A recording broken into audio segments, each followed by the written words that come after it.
On Monday, May 30th, a missing 19-year-old farmer's boots were actually found strewn about behind a dirt hill in a desolate area in Utah. Boots that this young man wore every single day, and it's the only pair he wore. They were found, but he wasn't. We're going to get into the details, and hopefully somebody watching knows something. I'll be following this case until the end, so hit that subscribe button, make sure you hit that bell, but most importantly, please share this out. So now, let's get into it. Dylan Rounds is a 19-year-old young man whose passion is farming. He and his grandfather own 640 acres, and this is his third season farming. People around him told him that he can't grow anything in this little area where his farm is called Lucin, Utah. It's not even a town, it's a ghost town near the Nevada border. Dylan's mom described the area, and she called it sketchy. She said there were many squatters and meth heads. But Dylan's been proving everybody wrong. His crops are starting to grow, and he's been so very excited. This was his dream. His days are filled with farming until the day he went missing. Dylan is 5'10". He weighs around 160 pounds. He has brown hair and brown eyes. He was last seen wearing jeans, a dark shirt, and a flannel jacket. According to his family, Dylan wasn't mentally distressed, he had no enemies, and he wasn't dating anyone. What he was doing was working his dream of being a farmer, and he moved from Idaho to pursue that dream. There are some bizarre details in this story, and it's pretty hard not to think that there's some foul play involved. Let's start with the encounter of the barefooted hitchhiker. Told you it was weird. On Wednesday, May 25th, there was this odd encounter with this barefooted man, so much so that Dylan called his family members to tell them about it. Dylan was driving his truck when this guy, who was walking down a gravel road barefooted, flagged Dylan down and asked him to use his phone. Dylan described this guy as having erratic behavior. He said that he seemed like he was on drugs. He also said that he was bloody and had some scratches on him. And of course, no shoes. So the barefooted guy used his phone and then asked him for a ride. Initial reports say that the guy asked him for a ride and Dylan said no. And Dylan talked to his mom and told him no, he didn't pick him up. But in actuality, he did pick this guy up and dropped him off into town. His mom, Candice, said it's probably because he would hear that, why are you picking up this guy on the side of the road? Now, on Thursday, May 26th, Dylan last spoke to his mom, Candice, and his dad, Justin. And according to his mom, she said it was nothing to go 2, 3, 4 days without talking to them. But he would always talk to someone each day, whether it was his grandma, his dad, his mom, someone. And the last confirmed sighting was on Thursday, May 26th. Initial reports said Friday the 27th. I also heard Candice say Friday the 27th, but there was something that was put out by the authorities on June 9th, and they said it was the 26th, not the 27th.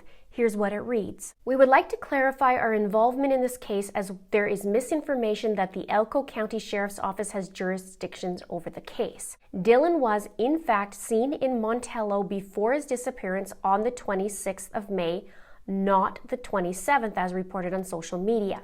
He ate at a local establishment there and then returned to Utah. The name of the place that Dylan went to, which is about a 27-minute drive away, is called Montello. It's in Nevada. And the bar that it was called is the Saddle Store Bar. Now, Montello has a population as of 2022 of 59 people, and they only have a couple options of places to eat. Now, there isn't any information as to what time Dylan was there, how long Dylan was there, and when he left. Not yet anyway. Dylan's mom says he'd go into the bar in Montello and meet up with friends, but they never came out to Lucin with him. There's no reason to come out there because there's nothing there. Now, his family isn't sure if there are cameras there. Actually, they said they doubt there's cameras there. And from what the family understands, there wasn't any sort of weird situation or altercation there either. But what's interesting is the rate of crime when I looked it up. It says that it has a high amount of crime. Now, granted, there's only 59 people, but still. It says, Crime Grade's violent crime map shows areas where violent crime per person is highest, weighted by the type and severity of the crime. The F grade means the rate of violent crime is much higher than the average U.S. city. Montello is the 4th percentile for safety, meaning 96% of cities are safer and 4% of cities are more dangerous. The rate of violent crime in Montello is 8.93 per 1,000 residents during a standard year. Now, it's still a small population, but they did compare it to other comparable cities. And it shows others having, a way higher grade. So Friday, May 27th, that's when they thought that Dylan was in town in Montello, but it's saying May 26th. Hopefully we get that a little more cleared up. On Saturday, May 28th, Dylan talks to his grandma on the phone. This was at 6:51 a.m. and he tells her he'll call her back. He was worried because he wanted to get his seed covered because it was in his truck and it was raining, and he didn't want the seed to get wet. But he never called her back. Candice said he would not get sidetracked and not protect his seed. This kid has been working out here developing this ground since he was 16. It is his pride and joy. He's not going to get seed ruined. Now at 3:41 p.m., this is when his phone last pinged, and it was said that it was pinged within a 15.4 mile radius, which is where the farm is. Let's go back to this Barefoot guy. According to Dylan's aunt, she said that this guy, a couple days after Dylan gave a ride, was asking about Dylan. And there's also chitter chatter that this guy got a ride on Saturday to Dylan's trailer. The family says they don't believe anything there was ransacked. According to Dylan's mom, she said that this Barefoot guy was calling the law enforcement over and over and over, and they wouldn't get back to him. So he ends up calling Candice, and she talks to him, and he said, hey, I wasn't there, I can prove it. And finally law enforcement calls him back, and he ends up getting in custody over another matter. Candice says his timeline doesn't match, and she doesn't believe that he's responsible for anything. Now, they said, besides Dylan missing, he's missing his wallet, his phone, the key fob to his truck, and a pistol. The family's waiting to get more information on texts, and they also did pull his phone records. And on this day, on Saturday, it rained between 5 and 6 in the morning. And according to Candice, she said that there was not a substantial downpour. It got windy, then tapered off, and then started raining hard later that afternoon and all of Sunday. On Sunday, May 29th, Grandma still didn't hear back. So she decides to call up this guy named Don, who works for Dylan. He's an older man, and she asked him to go check to see if Dylan's okay. One of the family's fears is, maybe he got into an accident, with equipment or something like that. So she just wanted to make sure that he's safe. Now, it wasn't clear what the conversation actually was between Grandma and Don, because Grandma didn't call the mom or dad of Dylan. So Candice said, maybe he said, no big deal. There's, nothing's out of place. The only thing they said was that Dylan's truck was locked. And Dylan actually had 2 workers working for him, and they seem to be pointing away from the farm area and more into town. There was something though a few weeks before this happened. Something happened between Dylan and Don where Dylan fired Don. Now on Monday, May 30th, Candice gets a phone call from Dylan's best friend JD. He says, have you talked to Grandma? They're looking for Dylan, and she says no. So they end up calling the authorities and putting in a report. But here's another plot twist. When Don checked the truck, he said it was locked. And according to Candice, Dylan never locks the truck, ever. And he's known to be a creature of habit. So his mom and dad goes to Dylan's truck. They have to actually break in the back window because it's locked. So she goes to climb into the seat, only there's something weird. The seat is tucked right up as if someone short was sitting in it. Now, she's only 4'11", and Dylan is 5'10". Also something strange was the truck was in 4-low gear, and the 4-wheel drive doesn't work. And Dylan knew that. His truck was also freshly pressure washed, and everything was washed. The body, the tires, except for the wheel wells. There's no tracks. So in Lucin that weekend, it was raining, and you're in the middle of a desert, and tracks are everywhere when it rains. Dylan's pickup has been pressure washed.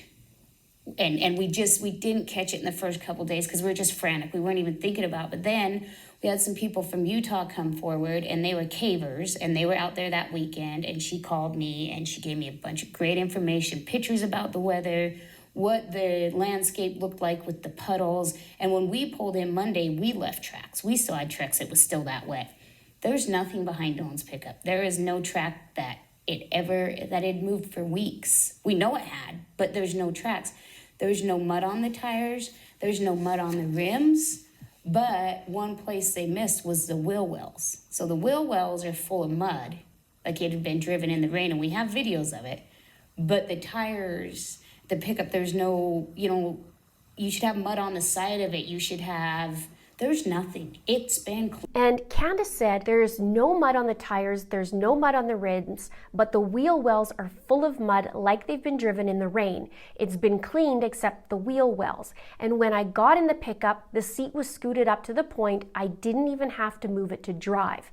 I'm 4'11", Dylan is 5'11", and every time I've ever gotten in Dylan's pickup, I can't reach the pedal. Dylan does own a pressure washer, but the weird thing is that it was nowhere near his truck. Also, there were no tracks around the vehicle. Candice did say that she's trying to contact Ford to get the runtime on the truck. She did say that the GPS doesn't work on it, but hopefully the telematics will. That'll tell you when the truck started up, when the truck shut down, and that kind of thing. So somebody pressure washed this truck. Maybe someone was, all of a sudden in a hurry. And I was thinking maybe that's why they didn't get into that wheel well. So they grabbed the washer, brought it to where it was found, which was away from the truck, and then they left. What are your thoughts? Let me know below. I also learned that the gate was locked and it was never locked either. It's pretty fishy. And Dawn said, well, he had to leave the other way if the gate was locked. And the family's saying, no way would he do that, just like his truck. Here's where it gets weird again. Remember at the beginning of the video when I talked about his boots? Well, they find Dylan's boots 100 yards from where the grain truck was parked. And it was described as they looked like they had been casually tossed out. Now, detectives said that there was a little blood spot found on them and that they were going to take it in and get them tested. Only those boots didn't get tested until June 6th. And the weirdest thing was that these boots sat in a detective's vehicle, according to Candice. And he said that the reason why they did that was to keep him for his scent for the cadaver dogs, but she makes a really good point. The cadaver dogs are looking for cadavers. The scent dogs need the scent to find, the person. The cadaver dogs don't need the shoes. So Candice said within the first hour and a half they found his boots from where his truck was parked. His boots were about 100 yards south behind a pile of dirt just casually tossed out. And the dirt mound was the opposite direction of where he lived in that trailer. He was very particular about these boots. He wears a pair and his mom said that it was always the same pair. When they wear out, she goes and helps him source out another of these boots. And when they found the boots, it was said that they weren't faded from being out in the elements and they didn't have any dirt on them. And the sheriff said that they were maybe 2 or 3 days max outside. Dylan's dad said about Candice, he said, I'll never forget the look on her face. I could only imagine what I looked like when we saw these boots. Notable, this has not been treated as a crime scene. And it was said that many people touched the truck. There's also been no activity on his credit card or phone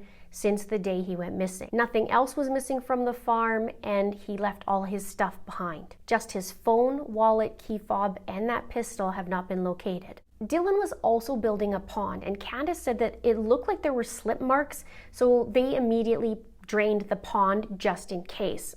And no Dylan. According to Justin, Dylan's dad, he said that Dylan dug out the pond himself and he talked about planting trees around it and also stocking it with fish. It was another dream of his. Now, let's go back to these boots again and the truck. We have the truck still at the farm. It's locked, which was not like him. The seat is pulled right up, which would not fit Dylan as he's 5'11". The keys are nowhere to be found.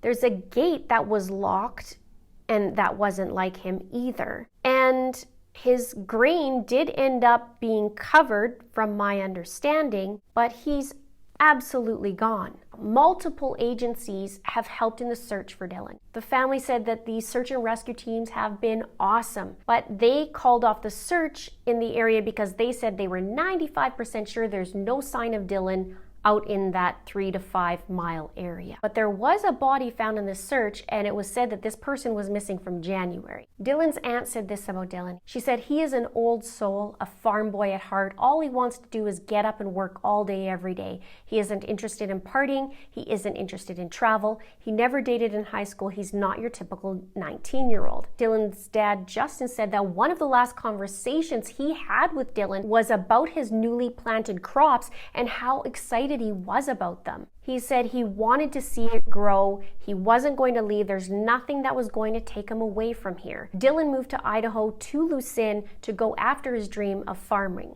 Justin said, I'm convinced it's foul play. Every vehicle he has, every tractor is accounted for and in place. Candice said he just vanished and somebody somewhere out there knows something, and she said it's been torture. And as I always say, it's limbo. These families are limbo. They don't know what is happening, what's going on, where their loved one is, and limbo is hell. Candice said, Dylan did not go somewhere, and Dylan did not leave this place willingly. We have come to that conclusion. His pickup is here, all his belongings, everything. It's like he vanished. She thinks somebody took him. Who and where is the question. She also said that people in the area seem to be standoffish, and it's like somebody wants to say something, but they won't. And I also heard that whenever the cops come, there's a flock of these squatters that are coming to find out what's going on. It's interesting and weird. The family's hoping that they can get more help, which is why I'm asking you to share this, and also any other information you can find to please keep sharing it. Candice also mentioned that there were tire tracks around the area, but she doesn't know if it's Dylan's or not, but it looks like it. So she needs the authorities to check those tire marks and see if that's from his truck. There's a $20,000 reward from the family to anyone who can locate Dylan or know where he may be. I have all the contact information below this video. Be sure to check back for updates. As I said, I'll be following this case until the end. Now, I'll put the playlist right here as I keep adding videos. And if you want to see another case, it's called the Marshall Iwasa case. It has some very eerie things, much like Dylan's case, where he just vanished one day and his vehicle was found 14 hours away with the steering column gone, and the authorities didn't call it a crime scene either. Check it out. Please share. Thank you so much for watching. See you soon.